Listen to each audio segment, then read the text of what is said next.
না, শেষ পর্যন্ত ইংল্যান্ডের শেষ রক্ষা হলো না। ইংল্যান্ডের জন্য সত্যি দুঃখজনক।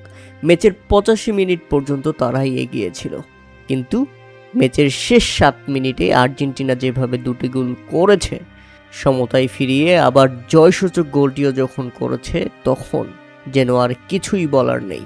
শুধু বলতে হবে আরেকটি অবিশ্বাস্য প্রত্যাবর্তনের গল্প লিখল আর্জেন্টিনা। ইংল্যান্ডের হৃদয় ভেঙে টানা দ্বিতীয়বারের মতো বিশ্বকাপের ফাইনালে উঠল বর্তমান চ্যাম্পিয়নরা। আর এই জয়ের পর রীতিমতো কান্নাই ভেঙে পড়ে আজকের ম্যাচের নায়ক এনজো ফার্নান্দেস। কান্নাই ভেঙে পড়ে আর্জেন্টিনার গোলরক্ষক এমিলিয়ানো মার্তিনেজ। লিওনেল মেসিও কান্নায় ভেঙে পড়েছেন, কেননা এই জয় আবেগের আর ইংল্যান্ডের জন্য হৃদয় বিদারক।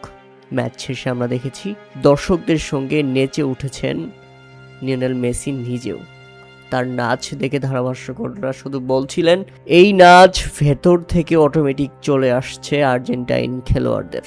তারা নাচতে না চাইলেও তাদেরকে নাচাচ্ছে দর্শকদের উল্লাস।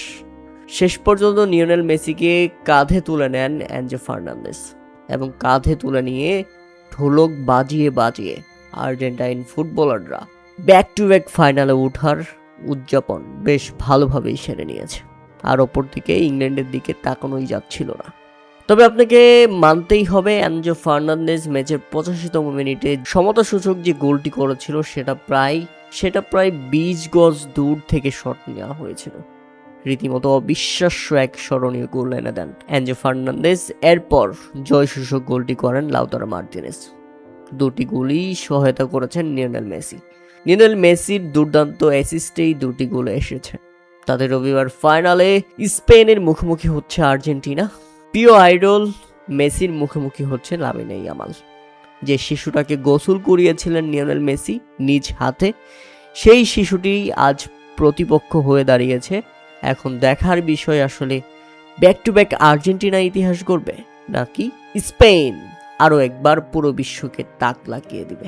লামিনে ইয়ামাল ভার্সেস মেসি, দারুণ একটি লড়াই অপেক্ষা করছে ফাইনালের মঞ্চে।